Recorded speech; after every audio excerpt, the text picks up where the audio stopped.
میں نے باہر جھانک کر دیکھا، روشنیاں بڑے شہر کی تھیں۔ میں نے دل میں خدا کا شکر ادا کیا کہ میں اپنی منزل پر پہنچ گیا ہوں۔ مجھے دریائے نبھرتا کے کنارے مرن گھاٹ کے کھنڈر میں کامنی سے ملنے جانا تھا۔ مجھے یقین تھا کہ کامنی ہی مجھے پاتالی چڑیل کے منحوس طلسم سے آزاد کرنے کے لیے کوئی توڑ بتا دے گی۔ وہی مجھے اس عذاب سے نجات دلا سکتی ہے۔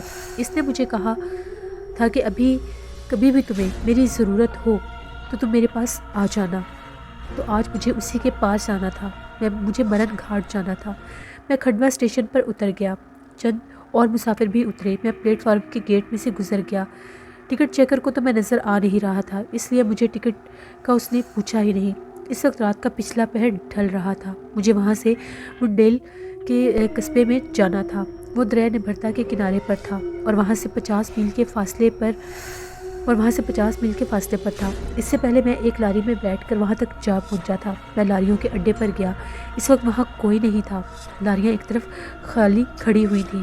میں نے کسی سے کیا پوچھنا تھا؟ میں تو کسی سے پوچھ بھی نہیں سکتا تھا کہ منڈیل کو جانے والی لاری کب آئے گی۔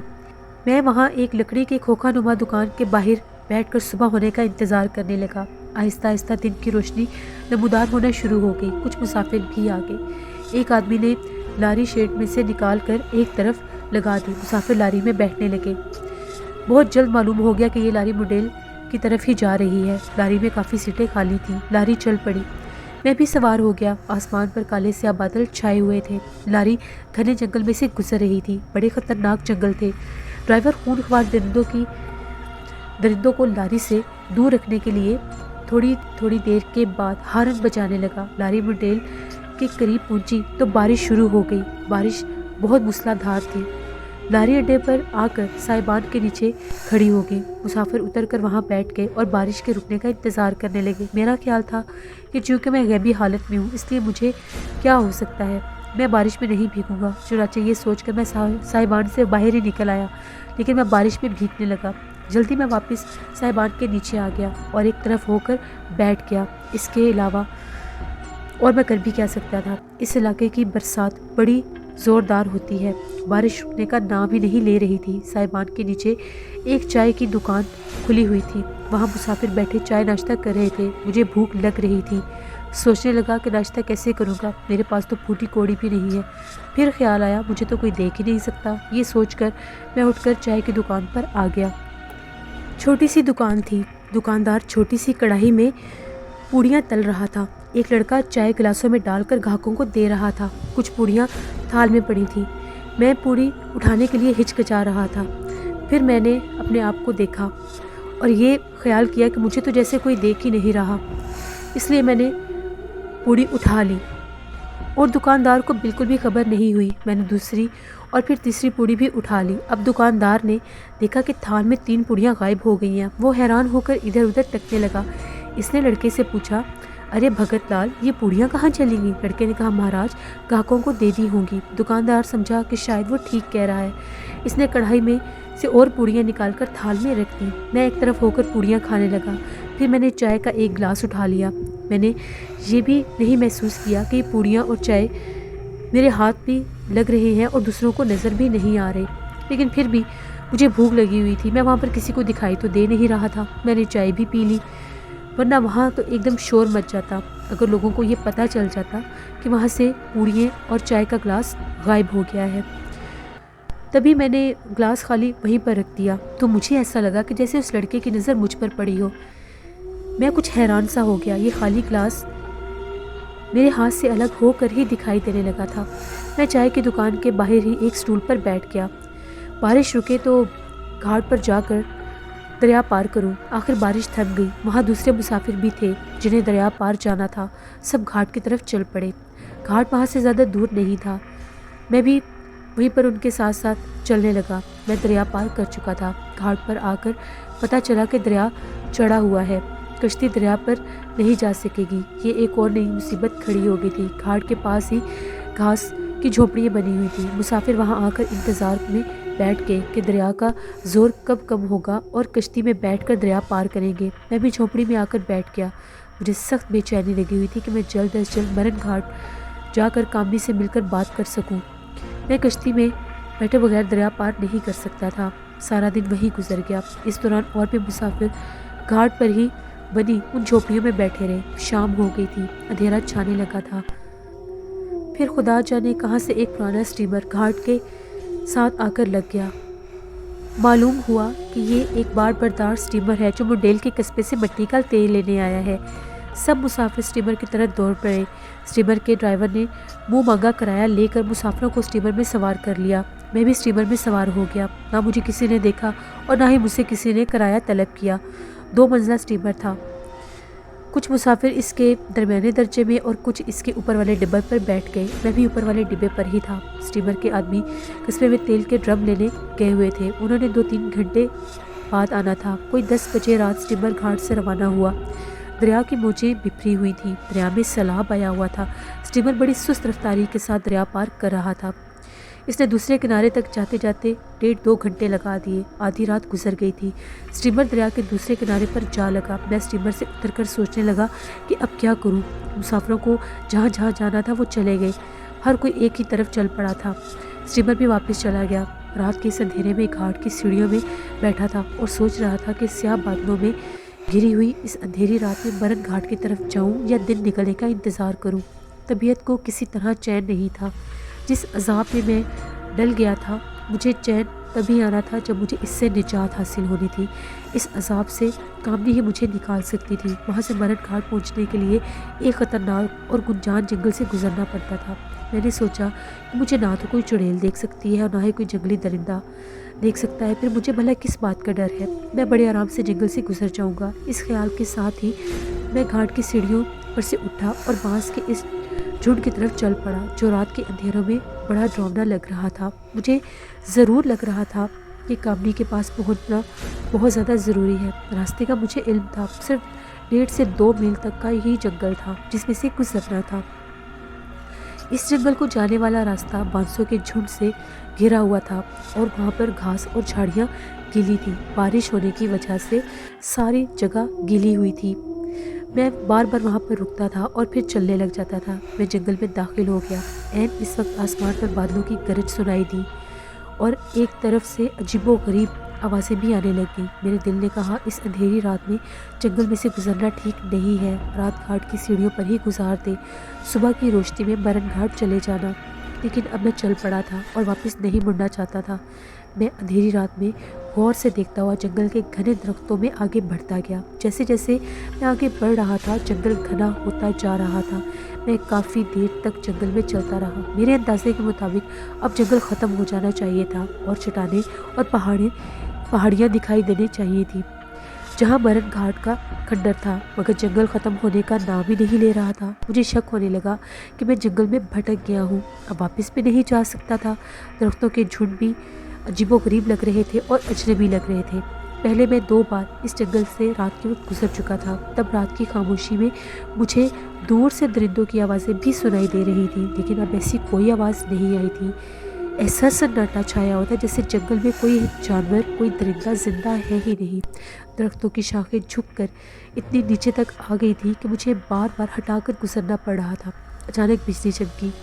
اس کے ساتھ ہی بادل اتنے زور سے گرجا کہ میں ڈر کر ایک درخت کے سائے سے نیچے چلا گیا اور درخت کے ساتھ جا کر لگ گیا۔ اس کے بعد ایک بار پھر گھپ اندھیرا چھا گیا۔ مجھ پر ایک بدرو کے آسیب کا ضرور اثر ہو چکا تھا۔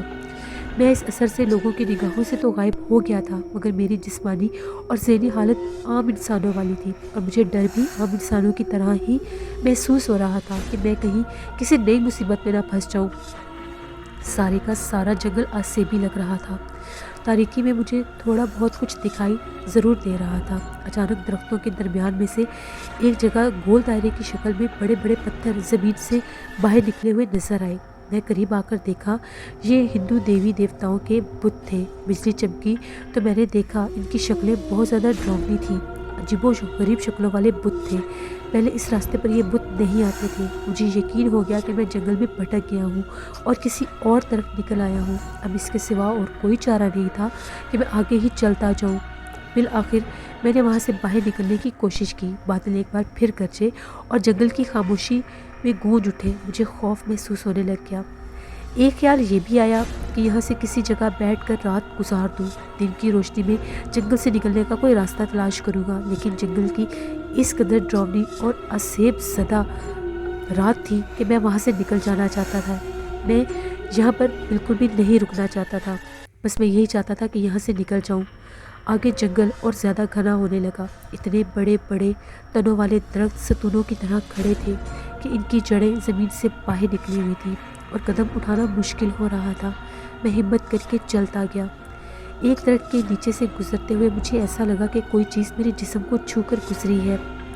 اس غیبی شے کی تیزی سے گزرنے کی مجھے ایک شور کی آواز سنائی دی تھی۔ اس کے ساتھ ہی مجھے ایک جھٹکا سا لگا اور میں گرتے گرتے بڑی مشکل سے بچا اور میں نے خود کو سنبھالا۔ میرا سانس اپنے آپ تیز تیز چلنے لگا اور اندھیرے میں مجھے ایسی بو محسوس ہوئی جیسے میرے قریب کسی جگہ کوئی دھواں اٹھ رہا ہو۔ میں کچھ سمجھ نہیں سکا کہ یہ جھٹکا کیوں لگا ہے، یہ کیا چیز تھی جو شور مچاتی میرے جسم سے ٹکرا کر گزر گئی تھی۔ دھواں بار بار میرے ناک میں گھس رہا تھا۔ میں ایک طرف ہٹ کر آنکھیں پھاڑ پھاڑ کر دیکھنے کی کوشش کرنے لگا کہ یہ دھواں کہاں سے آ رہا ہے۔ اندھیرا اس قدر تاریک تھا کہ مجھے سوائے اندھیرے اور تاریکی کی کوئی شے نظر نہیں آ رہی تھی۔ اچانک بجلی چمکی اور دیر تک کڑکتی رہی۔ بجلی کی چمک میں نے جو چیز دیکھی اس نے مجھے بہت زیادہ دہشت زدہ کر دیا۔ میں نے دیکھا میرے سارے بدن سے دھوئے کی پتلی پتلی لہریں اٹھ رہی تھیں۔ میرے حلق سے خوف کے مارے چیخ نکل گئی۔ میں پاگلوں کی طرح اپنے جسم کے اوپر ہاتھ مارنے لگا۔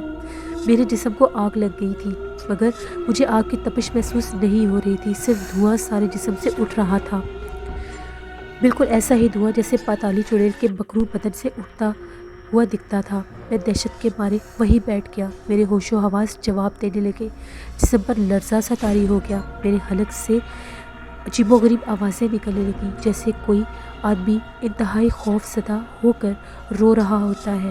دھوئے کی لہریں میرے جسم سے اٹھ کر اوپر کو جا رہی تھی، جو مجھے نظر آ رہی تھی۔ یہ دھواں میرے رگوں میں بھی جا رہا تھا، لیکن مجھے سانس لینے میں کوئی تکلیف نہیں ہو رہی تھی، نہ ہی میرا دم گھٹ رہا تھا۔ میری آنکھیں بھی دھوئے سے چودھیان نہیں رہی تھی۔ یا اللہ، میں کس عذاب میں پھنس گیا ہوں۔ میرے مالک، میرے گناہ معاف کر دے۔ میں نے اپنا منہ اپنے بازوؤں میں چھپا لیا۔ میری آنکھوں سے آنسو جاری ہو گئے۔ بادل اتنی زور سے گرجا کہ میں اپنی جگہ سے اچھل کر دور جا گرا۔ کچھ ہی دیر میں بے جان سا ہو کر وہیں پڑا رہا۔ آہستہ آہستہ مجھے محسوس ہوا کہ میرے بدن سے جو دھواں اٹھ رہا تھا وہ گرم ہو رہا ہے، اب نارمل حالت میں واپس آ رہا تھا۔ میں نے اپنے بازو کھول کر انہیں دیکھا، میرے جسم سے دھواں نکلنا بند ہو گیا تھا۔ میں نے خدا کا شکر ادا کیا اور جلدی جلدی قدم اٹھا کر آگے چلنے کی کوشش کرنے لگا۔ مجھے محسوس ہوا کہ درخت آگے سے ہٹتے جا رہے ہیں، جھاڑیاں بھی جو اونچی نیچی تھی کم ہونے لگی ہے، راستہ مل گیا ہے۔ میں جلدی جلدی آگے گزر رہا تھا۔ تھوڑے فاصلے پر جا کر ایک مختصر سی جگہ آ گئی۔ یہاں درخت دائیں بائیں نصف دائرے کی شکل میں کھڑے تھے۔ درمیان میں جو کھلی جگہ تھی وہاں اونچی اونچی جھاڑیوں کے درمیان میں اندھیرے میں اندر جاتا جا رہا تھا۔ وہ عجیب و غریب منظر تھا، دھندلا سا نظر آ رہا تھا۔ اچانک ایک قیامت خیز کڑک کے ساتھ بجلی چمکی۔ سب سے پہلے میں نے اپنے جسم کو غور سے دیکھا، واقعی میرے جسم سے دھواں نکلنا بند ہو گیا تھا۔ چمک میں مجھے وہ راستہ بھی نظر آ گیا جو جنگلی جھاڑیوں کے درمیان سے گزرتا تھا۔ جیسے میں جھاڑیوں کی طرف بڑھا، بارش شروع ہو گئی۔ میں جھاڑیوں کے درمیان پہنچتے پہنچتے بارش میں بھیگ گیا تھا۔ میں چلتا چلا جا رہا تھا اور بھیگ رہا تھا۔ میں نے بارش سے بچنے کے لیے جھاڑیوں میں کسی جگہ چھپنے کی کوشش کی۔ جھاڑیاں اس قدر گھنی تھی کہ مجھے کہیں پناہ لینے کی جگہ نہ ملی۔ مجبور ہو کر تیز تیز قدم بڑھاتا گیا۔ جھاڑیاں ختم ہو گئی، ایک گھنا درخت سامنے آ گیا۔ میں اس کے نیچے جا کر کھڑا ہو گیا۔ درخت کی شاخیں بھی بارش میں بھیگی تھی اور ان میں سے پانی ٹپک رہا تھا، مگر جنگل کی موسلادھار بارش سے بچاؤ ہو گیا تھا۔ بجلی کی تیز چمک میں مجھے اپنا جسم صاف نظر آ رہا تھا۔ درخت کے نیچے اندھیرا چھایا ہوا تھا۔ میں نے اپنے بازو کو اپنے منہ کے قریب لا کر سونگھا۔ بازو میں سے دھواں نہیں نکل رہا تھا، دھوئے کی بو بالکل محسوس نہیں ہو رہی تھی۔ ایک عجیب و غریب مصیبت سے نجات حاصل ہو چکی تھی۔ بارش چونکہ مسلسل ہو رہی تھی، اس وجہ سے درخت کی گھنی شاخوں سے بھی پانی ٹپک رہا تھا۔ میں درخت کے بالکل ساتھ لگ کر کھڑا ہو گیا۔ مجھے اپنی گردن پر کوئی چیز رینگتی ہوئی محسوس ہوئی۔ میں نے جلدی سے گردن پیچھے کی تو سانپ کی پھنکار تھی۔ میرا جسم سن ہو گیا، گھبرا کر درخت کو چھوڑ کر پیچھے بھاگا۔ سامنے جھاڑیوں کی دیوار آ گئی، ان میں گھس گیا۔ پھنکار پھر سنائی دی۔ ایسے لگ رہا تھا جیسے سانپ میرا پیچھا کر رہا ہے۔ میں جھاڑیوں کو لڑکھڑاتا ہوا دور جا گرا، ایک جگہ الجھ کر پھر گر پڑا۔ پھنکار میرے چاروں طرف گردش کرنے لگی۔ میں سہم کر وہیں بیٹھ گیا، اٹھنے کی حالت میں نہیں تھا۔ میرا جسم کانپ رہا تھا۔ پھنکاروں کا شور میرے کانوں کے قریب سے قریب تر ہوتا جا رہا تھا۔ میں سوائے اللہ سے مدد مانگنے کے کچھ نہیں کر سکتا تھا۔ میں نے اپنے آپ کو تقدیر کے حوالے کر دیا۔ پھنکاریں آہستہ آہستہ دور ہوتی گئیں اور پھر غائب ہو گئیں۔ بارش نے ایک الگ شور مچایا ہوا تھا۔ اتنی موسلادھار بارش تھی، اتنی شور مچانے والی بارش تھی کہ اس کی آواز کانوں میں پڑ رہی تھی۔ جب سانپوں کی پھنکاریں غائب ہو گئیں اور صرف بارش کی تیز آواز باقی رہ گئی تو میں بہت زیادہ بھیگ گیا تھا، بلکہ میں جھاڑیوں سے بھی آگے بڑھ گیا۔ جھاڑیوں کا گھنا پن ختم ہو گیا۔ مجھے کچھ دور ایک جگہ روشنی سی دکھائی دی۔ جنگل کے سیاہ اندھیرے اور بارش کی وجہ سے روشنی نظر آ رہی تھی، جیسے پانی کے اندر کسی نے دیپ روشن کر دیا ہو۔ بجلی ایک بار پھر کڑکی اور مجھے اس چمک میں ایک عمارت دکھائی دی۔ مجھے کچھ حوصلہ ہوا کہ میں کسی آبادی میں انسانوں کے درمیان پہنچ گیا ہوں۔ بجلی چمک کر بجھ گئی تو پھر وہی تاریکی چھا گئی۔ بادل زور سے گرج کر بارش کی آواز میں گھل مل گیا، مگر وہ روشنی مجھے دکھائی دے رہی تھی جو اس عمارت میں کسی جگہ سے ہو رہی تھی۔ میں اس روشنی کی طرف بارش میں دوڑ پڑا۔ راستے میں ایک اونچی سی جگہ پر پانی کھڑا تھا، اس میں سے بھی گزر گیا۔ میں عمارت کے پاس آ گیا۔ دیکھا کہ ایک پرانا ضعیف سا مکان ہے جس کی 2 منزلیں ہیں اور کھڑکی اور روشن دان میں سے ہلکی ہلکی روشنی باہر نکل رہی ہے۔ میں مکان کا دروازہ کھٹکھٹانے لگا۔ اندھیرے میں ایک بوسیدہ سا دروازہ ابھرا ہوا تھا جو ایسے لگ رہا تھا کہ خاک سے بھرا ہوا ہے۔ میں نے ہاتھ پھیر کر دیکھا، دروازہ بند تھا۔ میں نے اس کو اندر کی طرف دھکیلا، دروازہ اندر سے بند تھا۔ میں نے دروازہ پھر کھٹکھٹایا تو میں نے اپنا ہاتھ روک لیا، کہیں یہ کوئی اسیبی گھر نہ ہو جہاں کوئی چڑیل نہ رہتی ہو۔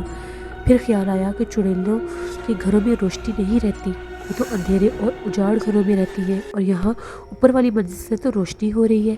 میں نے زور زور سے دروازہ کھٹکھٹایا۔ تیسری بار دروازہ کھٹکھٹایا، اندر سے زنانہ آواز آئی۔ کون ہے؟ یہ کسی بوڑھی عورت کی آواز تھی جس نے بڑے صاف اور اردو کے لہجے میں کہا تھا، مسافر ہوں بہن جی، جنگل میں راستہ بھول گیا تھا، ٹھہر جاؤ۔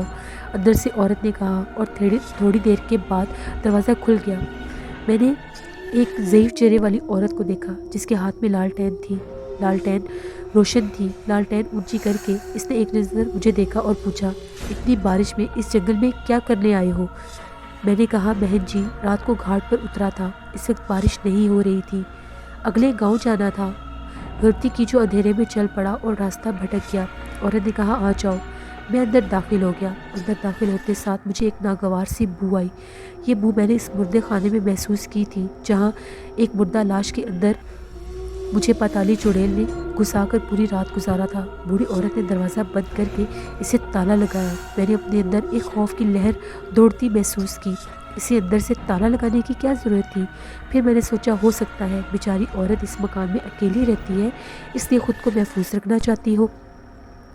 وہ لالٹین لے کر میرے آگے آگے چل پڑی۔ ایک تاریک راہداری تھی۔ راہداری کی دیواروں اور چھتیں سیاہ رنگ کی تھیں۔ وہاں اتنی گہری تاریکی ہو رہی تھی کہ لالٹین کی روشنی صرف ہمارے آس پاس تک محدود تھی۔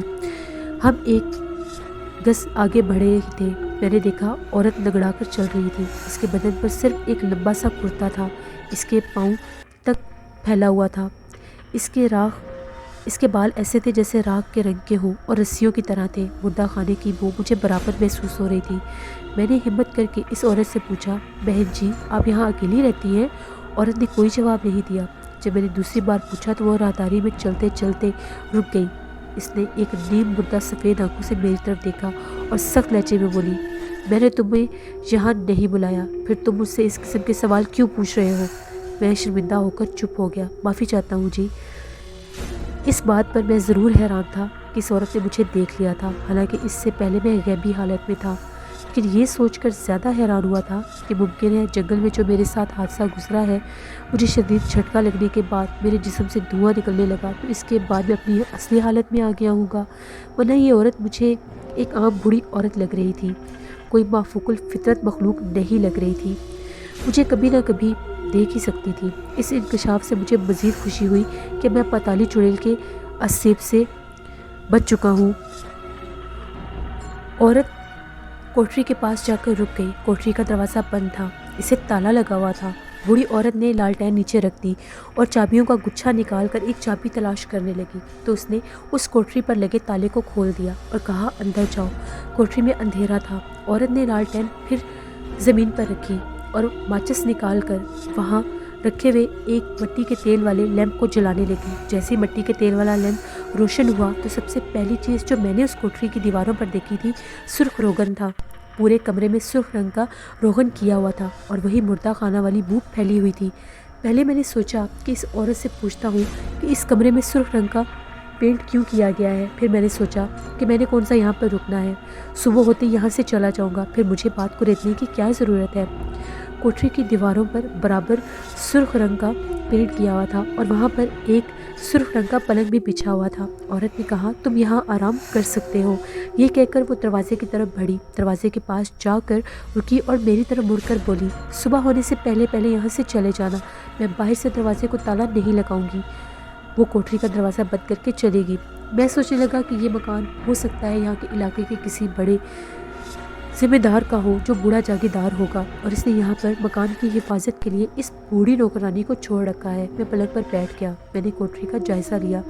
چھوٹی سی کوٹری تھی جس میں ایک جگہ پلنگ بچھا تھا۔ سامنے دیوار کے پاس دو پرانی کرسیاں پڑی ہوئی تھیں جن پر گرد جمی ہوئی تھی۔ چھت کے ساتھ ایک طرف جالے لٹک رہے تھے۔ کوٹری میں کوئی کھڑکی، کوئی روشندان نہیں تھا۔ فضا میں وہی مردہ خانہ کی بو اور مردہ خون کی بو رچی ہوئی تھی۔ پہلے تو میرا جی چاہا کہ اس مردہ خانے سے نکل کر باہر چلا جاؤں، یہی بہتر ہے، لیکن پھر جنگل کی تاریکی، سانپوں کی پھنکاریں، موسلادھار بارش کا خیال آیا تو یہی سوچا کہ جیسے کیسے کر کے رات کا کچھ حصہ یہاں پر گزار لیتا ہوں، دن کی روشنی میں چاہے بارش ہو یا جو بھی ہو یہاں سے نکل جاؤں گا۔ میں پلنگ کی پشت سے ٹیک لگا کر بیٹھ گیا۔ باہر سے بارش کی آواز مسلسل آ رہی تھی۔ مجھے اس بات کی بڑی خوشی ہو رہی تھی کہ اس غیبی حالت میں نہیں ہوں، نارمل حالت میں واپس آ گیا ہوں۔ میں نے لیمپ کی روشنی میں اپنے بازو کو قمیض سے ہٹا کر غور سے دیکھا۔ کسی جگہ سے دھواں نہیں نکل رہا تھا، نہ دھوئیں کا کوئی نشان تھا۔ یہ بات میرے لیے بڑی تسلی بخش تھی۔ مجھے یہ خیال آنے لگا کہ اب چونکہ میں اپنی اصلی حالت میں، نارمل حالت میں واپس آ گیا ہوں تو مرن گھاٹ جا کر کامی سے ملنے کے بجائے مجھے واپس جانا چاہیے۔ صبح ہوگی تو میں یہاں سے واپس دریا نبھرتا کے گھاٹ کی طرف چل دوں گا اور دریا پار کر کے منڈیل کے قصبے سے لاری پکڑ کر دوبارہ کھنڈوا پہنچ جاؤں گا اور پھر دلی میں جانے والی ٹرین پر سوار ہو کر وہاں سے لاہور اپنے گھر چلا جاؤں گا۔ اس طرف دوبارہ کبھی رخ نہیں کروں گا۔ میرے دل سے جیسے کیسے کر کے ایک بہت بڑا بوجھ ہٹ گیا تھا۔ میں بے تابی سے صبح ہونے کا انتظار کرنے لگا۔ تاک میں جو لیمپ پڑا تھا پرسرار دھندلی دھندلی روشنی سرخ دیواروں پر ڈال رہا تھا۔ دیواروں کے پیچھے سے موسلادھار بارش کی دبی دبی آوازیں آ رہی تھیں۔